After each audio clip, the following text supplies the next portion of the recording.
Good night, dear listeners. Are you still enjoying this week's story? Today we'll be covering 2 chapters, Chapter 6 and Chapter 7. Now we're getting closer to the truth. Let's jump into the story. Chapter 6, All He Knew. The tramp was missing, continued the man in the corner, and Mr. Francis Howard tried to find the missing tramp, going round to the front and seeing the lights at number 26 still in. He called upon Mr. Shipman. The jeweler had had a few friends to dinner and was giving them whiskeys and sodas before saying good night. The servants had just finished washing up and were waiting to go to bed. Neither they nor Mr. Shipman nor his guests had seen or heard anything of the suspicious individual. Mr. Francis Howard went on to see Mr. Ferdinand Knopf. This gentleman was having his warm bath preparatory to going to bed, so Robertson told the detective. However, Mr. Knopf insisted on talking to Mr. Howard through his bathroom door. Mr. Knopf thanked him for all the trouble he was taking, and felt sure that he and Mr. Shipman would soon recover possession of their diamonds, thanks to the persevering detective. He, laughed the man in the corner. Poor Mr. Howard. He persevered, but got no farther. No, nor anyone else, for that matter. Even I might not be able to convict the thieves if I told all I knew to the police. Now follow my reasoning point by point, he added eagerly. Who knew of the presence of the diamonds in the house of Mr. Shipman and Mr. Knopf? Firstly, he said, putting up an ugly claw-like finger. Mr. Shipman, then Mr. Knopf, then presumably the man Robertson. And the tramp? Said Polly. Leave the tramp alone for the present since he has vanished, and take point number 2. Mr. Shipman was drugged. That was pretty obvious.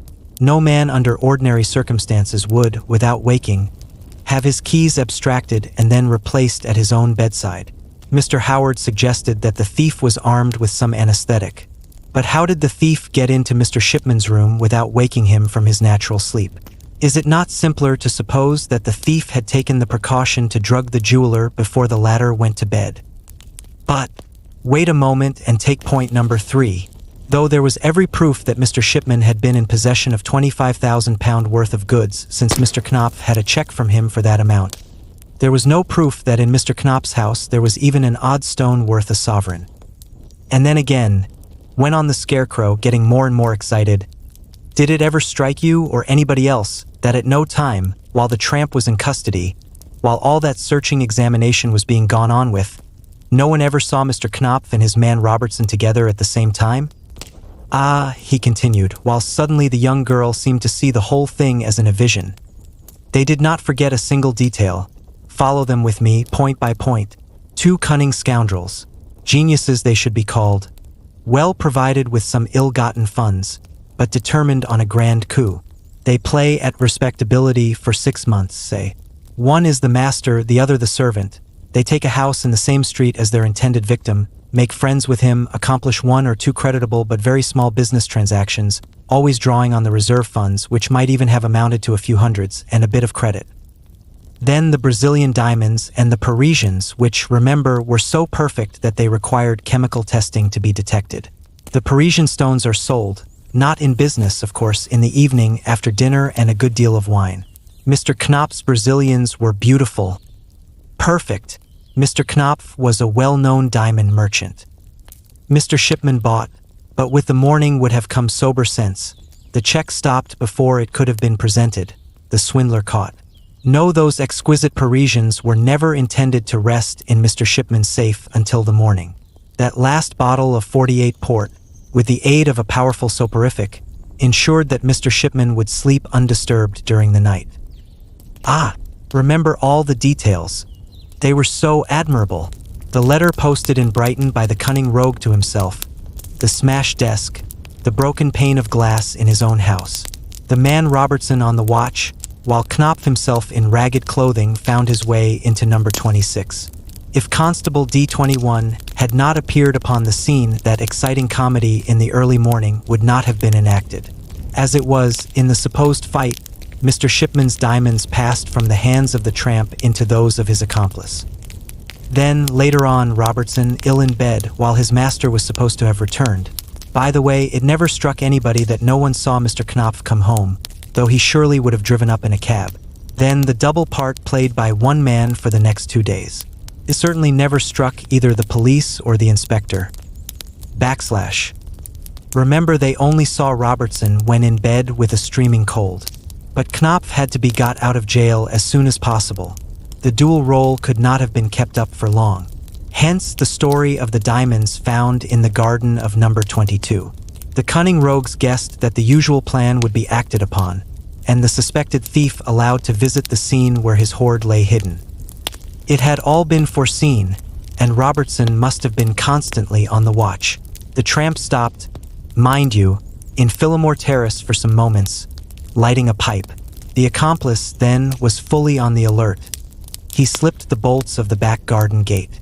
5 minutes later, Knopf was in the house, in a hot bath, getting rid of the disguise of our friend the tramp. Remember that again here the detective did not actually see him. The next morning Mr. Knopf, black hair and beard and all, was himself again. The whole trick lay in one simple art, which those two cunning rascals knew to absolute perfection, the art of impersonating one another. They are brothers, presumably. Twin brothers, I should say. But Mr. Knopf, suggested Polly. Well, look in the trades directory. You will see F. Knopf and Company, diamond merchants of some city address. Ask about the firm among the trade. You will hear that it is firmly established on a sound financial basis.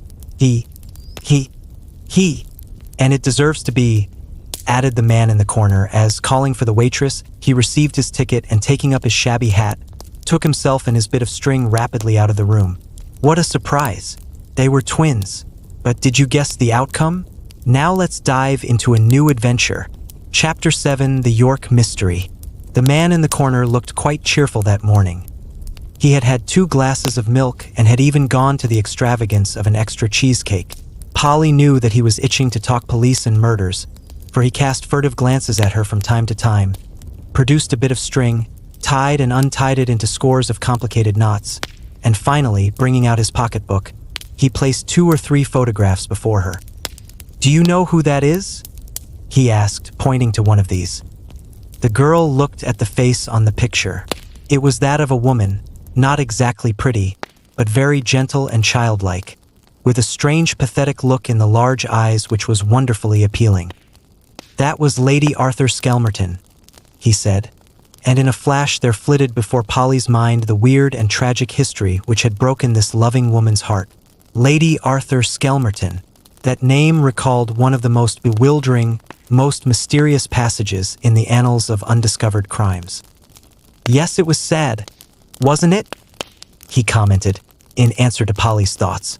Another case which, but for idiotic blunders on the part of the police, must have stood clear as daylight before the public and satisfied general anxiety. "Would you object to my recapitulating its preliminary details?" She said nothing, so he continued without waiting further for a reply. It all occurred during the York Racing Week, a time which brings to the quiet cathedral city its quota of shady characters, who congregate wherever money and wits happen to fly away from their owners. Lord Arthur Skelmerton, a very well-known figure in London society and in racing circles, had rented one of the fine houses which overlook the racecourse. He had entered Peppercorn by St. Armand Notre Dame for the Great Eber Handicap. Peppercorn was the winner of the Newmarket, and his chances for the Eber were considered a practical certainty. If you have ever been to York, you will have noticed the fine houses which have their drive and front entrances in the road called the Mount, and the gardens of which extend as far as the racecourse, commanding a lovely view over the entire track. It was one of these houses, called the Elms, which Lord Arthur Skelmerton had rented for the summer. Lady Arthur came down some little time before the racing week with her servants.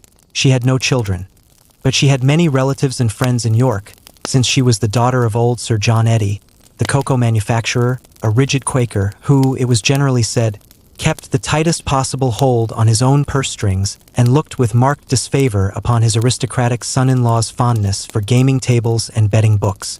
As a matter of fact, Maud Eddy had married the handsome young lieutenant in the Hussars, quite against her father's wishes. But she was an only child, and after a good deal of demur and grumbling, Sir John, who idolized his daughter, gave way to her whim, and a reluctant consent to the marriage was wrung from him. But as a Yorkshireman, he was far too shrewd a man of the world not to know that love played but a very small part in persuading a duke's son to marry the daughter of a cocoa manufacturer, and as long as he lived he determined that since his daughter was being wed because of her wealth, that wealth should at least secure her own happiness. He refused to give Lady Arthur any capital, which, in spite of the most carefully worded settlements, would inevitably, sooner or later, have found its way into the pockets of Lord Arthur's racing friends. But he made his daughter a very handsome allowance, amounting to over £3,000 a year, which enabled her to keep up an establishment befitting her new rank. A great many of these facts, intimate enough as they are, leaked out, you see, during that period of intense excitement which followed the murder of Charles Lavender, and when the public eye was fixed searchingly upon Lord Arthur Skelmerton, probing all the inner details of his idle, useless life. It soon became a matter of common gossip that poor little Lady Arthur continued to worship her handsome husband in spite of his obvious neglect, and not having as yet presented him with an heir, she settled herself down into a life of humble apology for her plebeian existence, atoning for it by condoning all his faults and forgiving all his vices, even to the extent of cloaking them before the prying eyes of Sir John, who was persuaded to look upon his son-in-law as a paragon of all the domestic virtues and a perfect model of a husband. Among Lord Arthur Skelmerton's many expensive tastes there was certainly that for horseflesh and cards. After some successful betting at the beginning of his married life, he had started a racing stable which it was generally believed, as he was very lucky, was a regular source of income to him. Peppercorn, however, after his brilliant performances at Newmarket, did not continue to fulfill his master's expectations. His collapse at York was attributed to the hardness of the course and to various other causes, but its immediate effect was to put Lord Arthur Skelmerton in what is popularly called a tight place, for he had backed his horse for all he was worth, and must have stood to lose considerably over £5,000 on that one day. The collapse of the favourite and the grand victory of King Cole, a rank outsider, on the other hand, had proved a golden harvest for the bookmakers, and all the York hotels were busy with dinners and suppers given by the confraternity of the turf to celebrate the happy occasion. The next day was Friday, one of few important racing events, after which the brilliant and the shady throng which had flocked into the venerable city for the week would fly to more congenial climes, and leave it, with its fine old minster and its ancient walls, as sleepy, as quiet as before. Lord Arthur Skelmerton also intended to leave York on the Saturday, and on the Friday night he gave a farewell bachelor dinner party at the Elms, at which Lady Arthur did not appear. After dinner the gentlemen settled down to bridge, with pretty stiff points, you may be sure. It had just struck 11 at the Minster Tower, when Constables McNaught and Murphy, who were patrolling the racecourse, were startled by loud cries of murder and police. Quickly ascertaining whence these cries proceeded, they hurried on at a gallop and came up, quite close to the boundary of Lord Arthur Skelmerton's grounds, upon a group of 3 men, 2 of whom seemed to be wrestling vigorously with one another, whilst the third was lying face downwards on the ground. As soon as the constables drew near, one of the wrestlers shouted more vigorously, and with a certain tone of authority, "Here, you fellows, hurry up, sharp. The brute is giving me the slip." But the brute did not seem inclined to do anything of the sort. He certainly extricated himself with a violent jerk from his assailant's grasp, but made no attempt to run away. The constables had quickly dismounted, whilst he who had shouted for help originally added more quietly, "My name is Skelmerton. This is the boundary of my property. I was smoking a cigar at the pavilion over there with a friend when I heard loud voices, followed by a cry and a groan.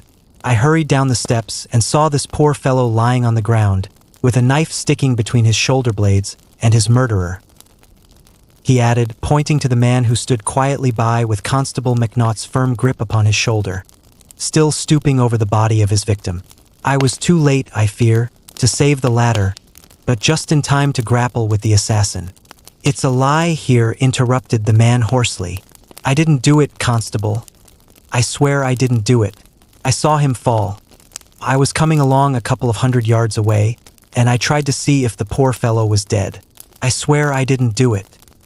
"You'll have to explain that to the inspector presently, my man. was Constable McNaught's quiet comment, and still vigorously protesting his innocence, the accused allowed himself to be led away, and the body was conveyed to the station pending fuller identification. The next morning the papers were full of the tragedy. A column and a half of the York Herald was devoted to an account of Lord Arthur Skelmerton's plucky capture of the assassin. The latter had continued to declare his innocence, but had remarked, it appears with grim humor, that he quite saw he was in a tight place, out of which, however, he would find it easy to extricate himself. He had stated to the police that the deceased's name was Charles Lavender, a well-known bookmaker, which fact was soon verified, for many of the murdered man's pals were still in the city. So far, the most pushing of newspaper reporters had been unable to glean further information from the police. No one doubted, however, but that the man in charge, who gave his name as George Higgins, had killed the bookmaker for purposes of robbery. The inquest had been fixed for the Tuesday after the murder. Lord Arthur had been obliged to stay in York a few days, as his evidence would be needed. That fact gave the case, perhaps, a certain amount of interest as far as York and London society were concerned. Charles Lavender, moreover, was well known on the turf.